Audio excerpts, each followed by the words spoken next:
You can't just jump into the soft life. If you gotta heal you, it ain't them, it's you. If we're still thinking about the old version of ourselves, then we're gonna show up as that version of ourselves. When you walk in different rooms, you just feel like something shit. Maybe you are the shit.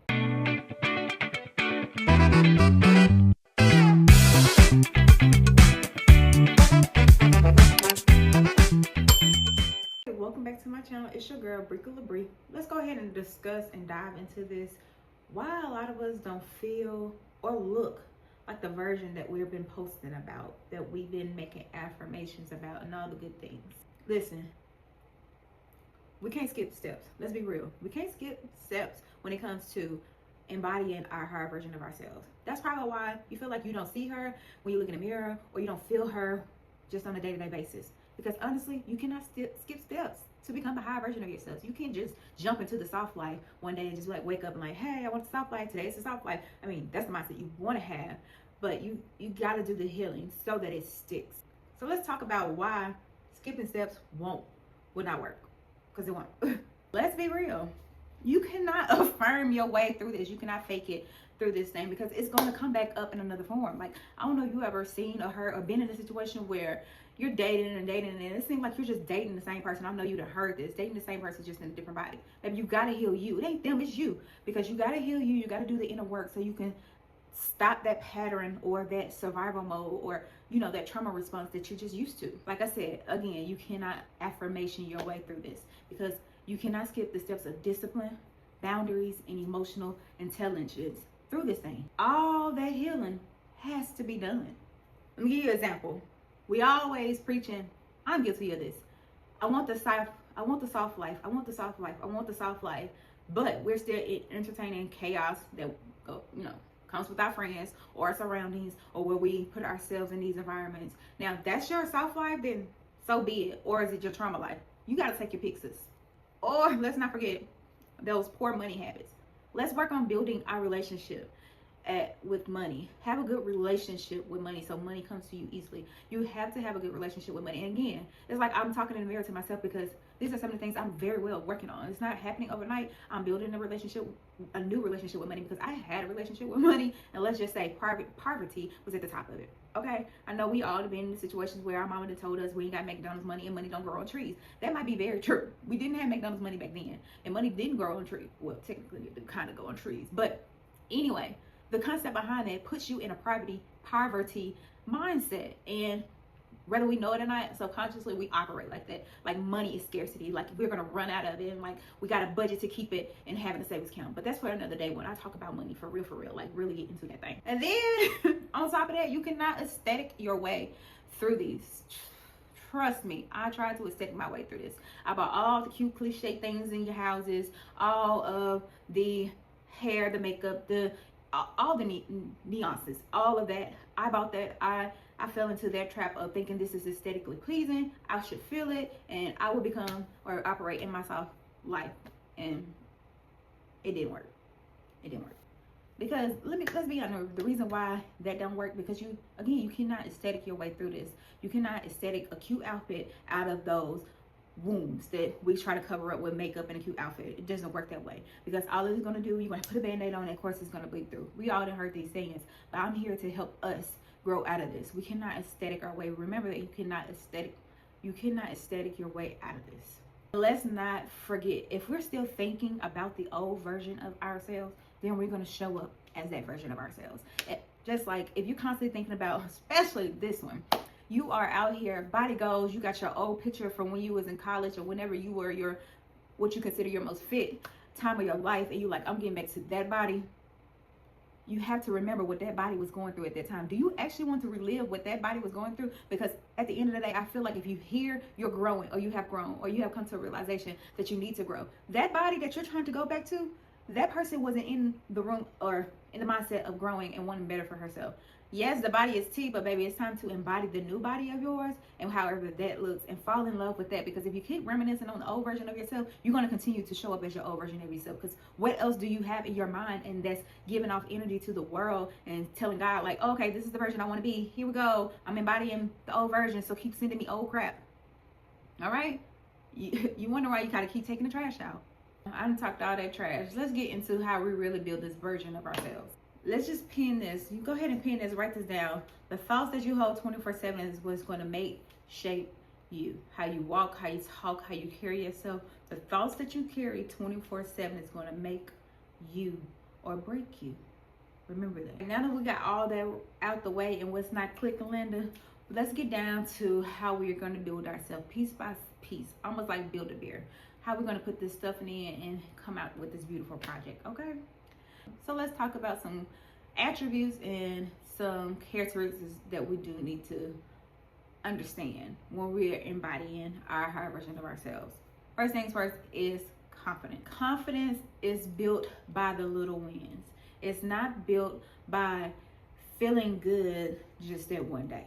Remember that. The little wins. Congratulate yourself on the little wins, whatever it is that you accomplished, the most smallest thing. I mean, drinking a bottle of water and finishing it when you normally don't finish it. That builds your confidence, and not only build your confidence, it builds the trust back into yourself that you can do it.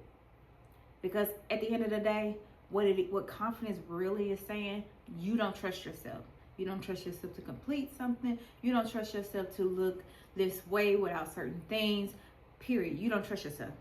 Because confidence isn't just a feeling.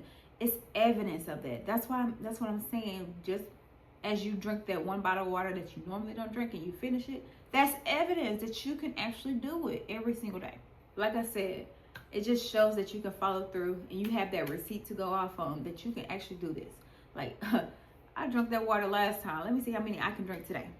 And let's be honest, at the end of the day, what we feed ourselves mentally, spiritually, emotionally, that's where the real glow comes from. That's how you show your glow up. That's how you embody who you really are. With that being said, let's talk about how radiance is built. What you consume, mind, body, and soul. I know we probably all done heard this on our journey.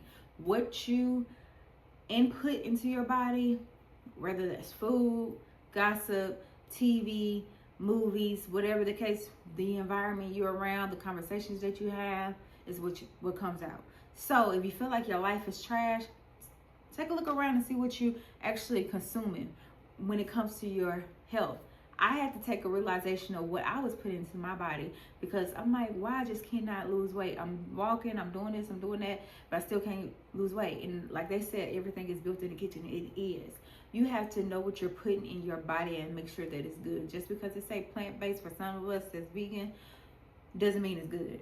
Again, what you feed your body, it will come out. You feed your body fruits and vegetables, things like that, you get more energy from it. The same thing with you calling your girlfriend and y'all gossiping about somebody. You get the same thing back. Somebody end up gossiping about you. It's like a circle going around. That's why now what I consume with my friends, I'm like, if I feel like this conversation is going left, I try to steer it back, because what that other person got going on ain't got nothing to do with me. And if I worry about what they got going on, it's gonna become a part of my life, and I definitely don't want that if it's part of gossip of somebody else is talking about. You feel what I'm saying? What you put in is what you get out, and what you consume is also it's the circle. What you put in goes out. What goes out comes back in too.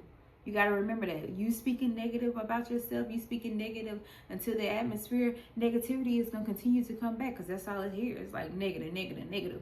You be like, yay, yay, yay. Really deep down, you're just crumbling. When you speak about radiance, remember what you put in and what you put out always come back to you. It's like a boomerang at the end of the day. Like when we are speaking about money, one of the biggest things that I had a problem with was giving, even when it comes to paying bills, even when it comes to just buying things that I might need or even enjoy. It was such a grudge that it's almost like I was losing. That's the way I felt. And because I felt that way, that's what came to me. I was losing it.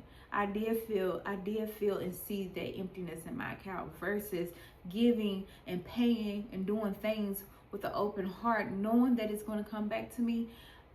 I would never feel like I'm empty when I give or buy something, because I know I'm blessing the business, and also two, I'm being a good steward of my money. That's it. Another thing is to building these characteristics and attributions and stepping into the higher version of yourself is the boundaries or the lack thereof. But boundaries, that's where your peace lives, baby. If you wonder why your life can be chaotic, because you lacking boundaries, you lacking standing on business. You are lacking that. You might set a boundary but don't stick to it, or feel bad for doing it. If you feel bad for doing it, it's like I said, what goes out comes in. So you're gonna feel guilty and you're not gonna want to do it again. You're not gonna be able to stand 10 toes down. At the end of the day, when we set boundaries, what the other person, how that other person receives it, that's on them. Because at the end of the day, we're worried about how we receive things and how it affects us. Us saying no is a boundary. Stand 10 toes down. I ain't saying out here just be nasty and not kind to people, but if your no is a no, let it be a no. And who cares? Who cares how they felt? Or don't be trying to keep tabs like, oh, last time I did this for them, so they should do this in return. No, that's not how that works, baby. You should want to do things out of kindness without expecting anything in return when it comes to that. It's not a tit for tat. What you do is your business.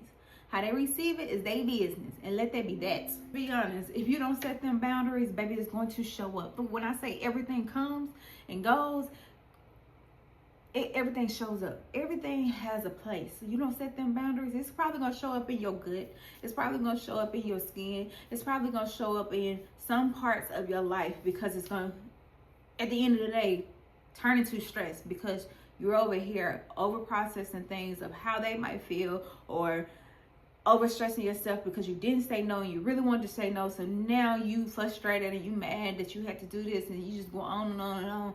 I should have just stayed at home. I should have just did this. I should have, but you went to this place and said yes when you knew deep down inside that you wanted to say no.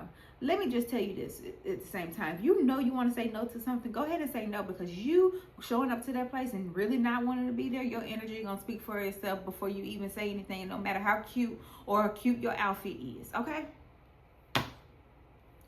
Say no and mean that shit.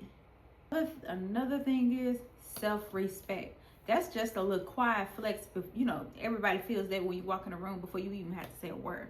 Like I said, your energy speaks for yourself. If you respect yourself, everybody else gotta respect yourself.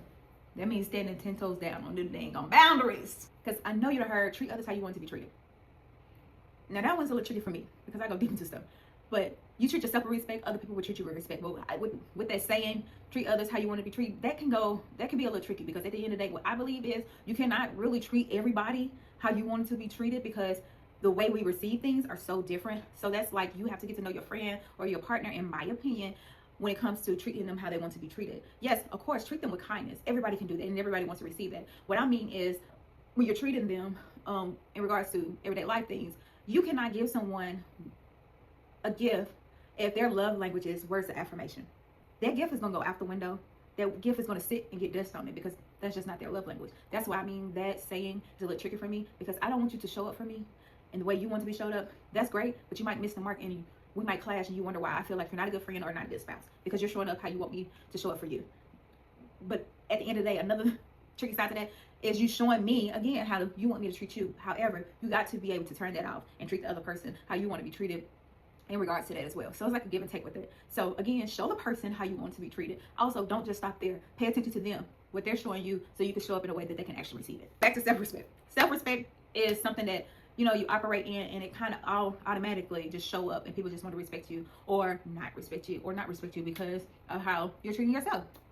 And self-respect can come off visible in your body when it comes to your posture, how you speak, if you're giving eye contact or not. Like, it comes off whether you know it or not. I know you've spoken to someone and someone, you know, disrespects you, you're going to check them with eye contact, right? Now, here's what it gets good. Once you start working on the inside and you're healing the inside, your outer appearance is starting to catch up, or playing catch up as well. And let me tell you how that shows up. Because at the end of the day, this is what we hear most about on the internet when it comes to your glow up. We don't hear about the actual healing that you have to do to sustain that glow up. We hear more about the appearance of it, manicuring ourselves, or even doing things when it comes to self-care.